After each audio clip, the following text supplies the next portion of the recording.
Hey everybody, welcome back to Video. So today we're going to be doing a series on the MiSTer FPGA DE10 Nano project, and today we're going to be talking about a topic near and dear to my heart, whether or not the 3DO interactive multiplayer would work on MiSTer FPGA, because there's been a lot of rumblings of people wanting a core, and I've been trying to convince anyone that will listen that the 3DO is an awesome console and very worth the trouble getting a core for.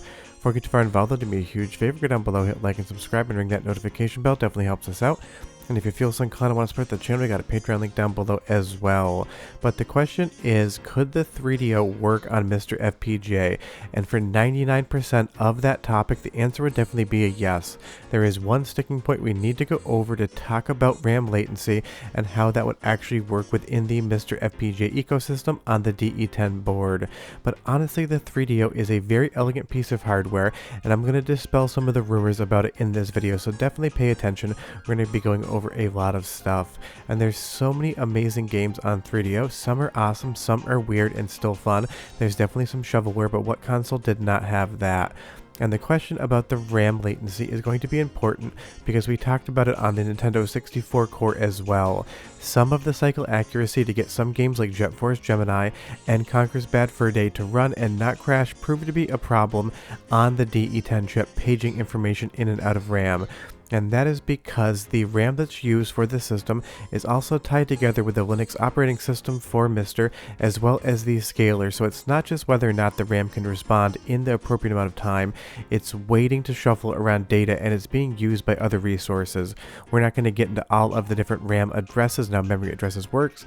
Just take my word for it when I say timing is important to get things running correctly. And that is the reason why something like Jet Force Gemini, you can get into game with a special version, but it's going to crash within like the first minute or so. This all seems to be down to timing and latency, and honestly sometimes you can get away with worse latency than would be on the white paper for the system and the chip, and sometimes you can't. It's not always a concrete number. But to dispel one rumor right off the top, people will say that the 3DO is a poorly documented system, and that could not be any further from the truth. As a group, myself included in Spots, we have collected the most amount of information probably on any particular console, and this is TrapExit's website right here. He's a very big preservationist on the 3DO side, and there's so much information available for this console. People are making new games that are running on real hardware and are a ton of fun. So as far as whether or not the 3DO is a well-documented system, absolutely all the information anyone would ever need to try and attempt to stand up a core on MiSTer FPGA or any other FPGA device is 100% preserved and available for anyone to look for. And that is always the good start here. When we talk about RAM latency on the dual port RAM and timings, we can go through all of the different technical manuals and really break that down. But let's just take a look at some of the documentation that exists, showing you just how well researched this platform really is. This is going to be the NTSC and PAL digital video encoder. This is what takes the data off of the actual 3DO and transposes it from an RGB signal to a composite or S-video signal. And honestly, the 3DO has some of the best S-video you're going to see on any console ever.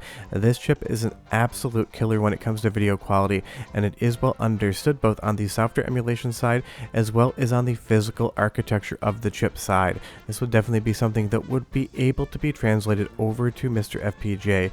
No issues. And then it could display my favorite game of all time, Killing Time. And when I say the 3DO has excellent S-video out, I 100% mean it. I've never seen another console in that generation or otherwise that had a better signal across S-video. I've never bothered to RGB mod my 3DO because when I plug in S-video into my PVM, it just looks spectacular, and I've never bothered to actually convert it over to any other format. So as far as getting video out, that would be no issue whatsoever. But let's talk about the RAM itself. It is a dual port RAM design in DRAM. Now the reason this is important is we have to talk about latency on the DE10 Nano RAM and how fast this RAM needs to be able to read and write to memory addresses. And we have a lot of the memory addresses mapped. You're going to see here on 3DO Dev, TrapExit site, all of the different memory addresses have been mapped for different chips where they're going to actually try to access, read, and write from memory. But it's not just the ability to read or write, it's the ability to do it within a certain amount of time and cycles that becomes very important. And if you're not too familiar with technology or how these things work, RAM is going to be the memory for basically everything. Anything that's executing code, any visuals that are stored and waiting to be displayed, everything goes through RAM. Whatever device you're watching this on right now, all of my voice, all of the video, all of the operating system are sitting in RAM waiting to be read or written from.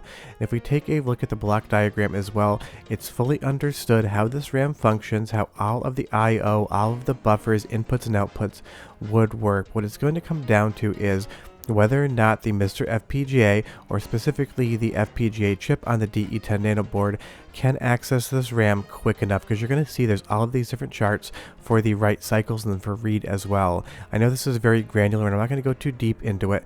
The big number we want to take a look at is the cycle time. They're talking about 130 nanoseconds. Now, to describe a nanosecond is basically impossible, but think of it this way: every single second of this video contains 1 billion nanoseconds. It is just a number that the human mind cannot comprehend. Billions of these things have just gone by in the time you've listened to me tell you what a nanosecond actually is. But why is that important on the MiSTer FPGA time? It is all down to latency. The latency between a read or write request and when it actually happens. What this really is the time it takes to access or write that information and give it back to the CPU or any other chip that needs to handle it. The question is, can MiSTer keep up with this RAM timing? And that is the real question on the board that no one's quite sure of. We don't really know. Is it possible that the 3DO could have slower RAM timings and still execute code and run the games at full speed? It could run slower, it could run at all, it could not run at all. Nobody really knows, but that is the question on the board. And the Nintendo 64 core has proved that you don't need to run everything at the perfect timings to have 99% of a library playable. This is just a proof of concept showing that nothing needs to be 100% perfect to be able to actually function on MiSTer FPGA, because pretty much every single core is going to have some sort of rounding error when it comes to being that 100% recreation of real hardware. Even when chips are delidded and scanned, the timing on the RAM might be slightly different. And something like Conquer, you get it to basically run, you can beat the game, but you're going to encounter some intermittent freezing issues, and that is down to the cycles and the latency. So the real question is just how sensitive is the 3DO? People would have to try and find out, but TrapX has also developed some dev kit software that's going to be in a more modern environment. And there's also virtual machines for Mac OS 9 and earlier, and as far as the Opera Portfolio OS is concerned, all of that source code has been preserved and uploaded to GitHub for research and development purposes. So you can go through how every single thing works on the software side to better understand how a 3DO would function, and that's always great.